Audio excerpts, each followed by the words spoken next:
Merci. Bonjour Sacha Gozlan. Bonjour. Et merci d'avoir accepté notre invitation. Vous êtes l'avocat de l'association J'accuse qui a déposé plainte aux côtés de l'UEJF contre X auprès du procureur de la République à la suite d'une campagne d'envoi de SMS vendredi soir à 2 jours du premier tour de la présidentielle à des électeurs juifs, SMS qui renvoyait vers une page du site Reconquête où l'on pouvait lire un message titré « Un message d'Éric Zemmour aux Français de confession juive ». Le parquet de Paris a annoncé avant-hier mardi l'ouverture d'une enquête préliminaire. Sacha Gozlan, qu'est-ce qui a motivé en droit votre plainte commune avec l'UEJF ? Merci déjà de me laisser l'opportunité d'en parler et de l'expliquer.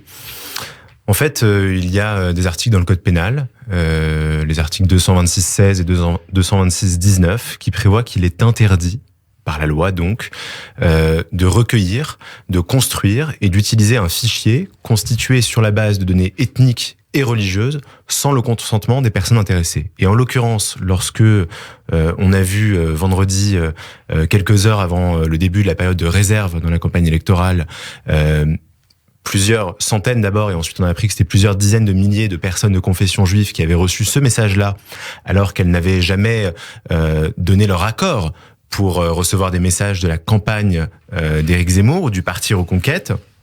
On s'est rendu compte que c'était caractéristique d'une infraction pénale. C'est quelque chose qui est extrêmement grave parce que il est quand même assez rare qu'un candidat à l'élection présidentielle se prête à ce genre de pratiques qui sont illicites, et c'est inédit. Ça n'est jamais arrivé dans l'histoire politique qu'il y ait un tel fichage de personnes de confession juive à des fins électorales. Alors, voici ce qu'on pouvait lire dans ce texte, donc sur un site qui a depuis été suspendu. Je vais en lire quelques extraits. Aujourd'hui, la plupart des Français juifs sont très inquiets quant à leur avenir dans notre pays. Est-ce qu'ils finiront leur jour ici ? Est-ce que leurs enfants et leurs petits-enfants vivront encore en France ? Les Français de confession juive ne vivent plus tranquilles depuis bien longtemps à cause des racailles qui vous pourrissent la vie. Les médias et certains représentants avec des guillemets communautaires veulent cacher une vérité très simple. L'antisémitisme qui tue aujourd'hui est islamique. Sacha Gozlan, est-ce que c'est un constat que vous partagez, ou est-ce que vous diriez qu'Éric Zemmour instrumentalise la peur des juifs face à l'antisémitisme ? Vous savez, les Français juifs, ça fait maintenant longtemps qu'ils sont confrontés à l'antisémitisme, un antisémitisme qui est extrêmement violent. Et on a vu dans toute la campagne d'Éric Zemmour, avant ses débuts en politique et depuis qu'il est devenu un responsable politique, une tentative, et même plusieurs tentatives de la part d'Éric Zemmour, d'instrumentaliser l'antisémitisme et d'instrumentaliser les Français juifs à des fins souvent haineuses dans le cadre de sa campagne électorale. Je note, et évidemment sur le constat on ne peut pas être d'accord, Éric Zemmour n'est pas en mesure de mettre les bons mots. Il ne met pas les bons mots sur le mal qui ronge les Français juifs. Et je constate d'ailleurs que dans ce texte, qui a été envoyé à plusieurs dizaines de milliers de personnes, Éric Zemmour omet volontairement de nommer certaines victimes de l'antisémitisme. Je pense à Yoav Attab, qui a été assassiné à l'Hypercacher en 2015. Comment il n'est pas mentionné. Eh bien, je crois que Yoav Attab avait la particularité de ne pas avoir la nationalité française et d'être le seul Tunisien à avoir été assassiné parce qu'il était juif en France. Et donc, on voit bien que ce soit sur le constat ou sur les solutions qui sont proposées par Éric Zemmour, il y a quelque chose de vicieux, quelque chose de pernicieux, qui tente d'instrumentaliser une peur qui est bien réelle, parce que c'est vrai, il y a un antisémitisme qui tue en France. Cet antisémitisme, on l'a vu, il est d'origine islamiste, il est porté par des courants de l'islam radical, mais même sur le constat, Éric Zemmour est incapable de le dresser correctement, puisqu'il omet certaines victimes de l'antisémitisme. Alors, pardon. Il n'a pas mentionné non plus Myriam Monsonego, qui est une des victimes de l'école de Zaratora de Toulouse. On voit bien la stratégie d'Éric Zemmour qui consiste à instrumentaliser l'antisémitisme. Juste d'un mot. Oui.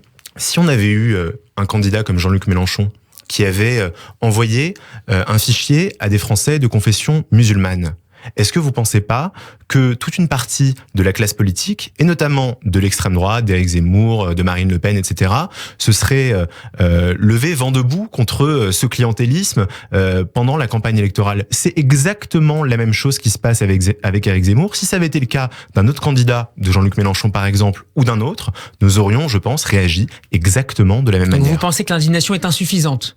L'indignation est insuffisante. Je constate par ailleurs qu'Éric Zemmour est l'un des seuls candidats à appeler à voter pour Marine Le Pen et que il y a Enfin, c'est comme si à chaque nouvelle étape, à chaque gradation dans l'indignité, dans l'obscénité d'Éric Zemmour, finalement on s'y habituait et tout lui était permis. Eh bien non, il y a des règles, il y a des lois, et c'est la raison pour laquelle nous avons déposé plainte. Alors du côté de Reconquête, on explique qu'avoir collaboré avec un courtier en données personnelles qui achète des bases de données pour en faire commerce, sait-on, Sacha Gozlan, qui a envoyé ces SMS ? Non, et c'est l'objet de la plainte. L'objet de la plainte, c'est de faire en sorte qu'il y ait une enquête préliminaire, c'est aujourd'hui le cas, avec des actes d'enquête menés par le parquet de Paris, des policiers et des enquêteurs qui vont déterminer comment Éric Zemmour s'est procuré ou a utilisé ce fichier constitué sur la base de critères ethniques ou religieux.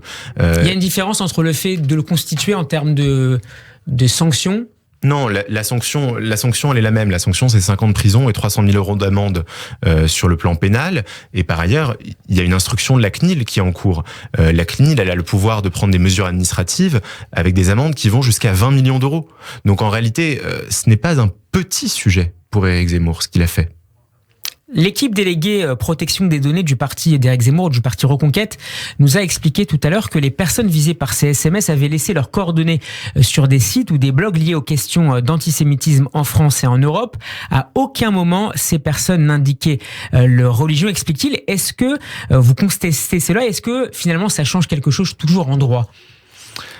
Le message qui est adressé à ces personnes-là, et vous l'avez dit en début d'entretien, c'est message adressé aux Français de confession juive. Cela ne laisse aucun doute sur l'intention et sur l'attention qui est portée à Éric Zemmour au destinataire de ce message. Il ne s'adresse pas aux Français concernés par la montée de l'antisémitisme en France, il ne s'adresse pas aux Français concernés par le sort des Français juifs en France, il s'adresse aux Français de confession juive. Mais est-ce que ça change quelque chose sur la manière dont a été constitué ce fichier ? Ça ne change absolument rien. Et de toute façon, il y a une enquête.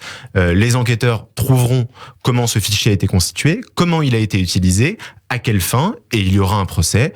Et nous en discuterons au tribunal. En cas de procès, de mise en examen donc, et de condamnation, est-ce que ça serait une affaire qui fera jurisprudence ? Probablement, parce que comme je vous le disais, c'est inédit. Il n'y a jamais un candidat à la présidentielle qui s'est procuré un fichier de personnes juives pour s'adresser à elles directement pendant une campagne présidentielle. Ça n'est jamais arrivé. Donc probablement que ça fera jurisprudence dans le sens où cette décision-là, elle appellera à plus de vigilance de la part des partis politiques parce que c'est différent, par exemple, de constituer... J'imagine que les auditeurs de Radio J, par exemple, ont une newsletter, reçoivent une newsletter régulièrement. Les auditeurs de Radio J, ils s'abonnent à la page de Radio J. Ils choisissent volontairement de s'abonner aux publications de Radio J. Et donc, ils reçoivent une newsletter, comme tout le monde. Le problème, c'est que là, on a des personnes qui n'ont jamais sollicité le parti Reconquête, qui n'ont jamais fait partie de la campagne d'Éric Zemmour, qui ne sont pas des sympathisants, qui reçoivent des messages auxquels, d'ailleurs, ils n'ont pas la possibilité de se désabonner. Et maintenant, une dernière question qui se pose, et qui est, je pense, importante, c'est une question sécuritaire. Parce que dans le parti d'Éric Zemmour, on a vu qu'il y avait des groupes comme les Oeufs de Paris qui se sont illustrés au meeting de Villepinte, qui sont des groupes néo-nazis.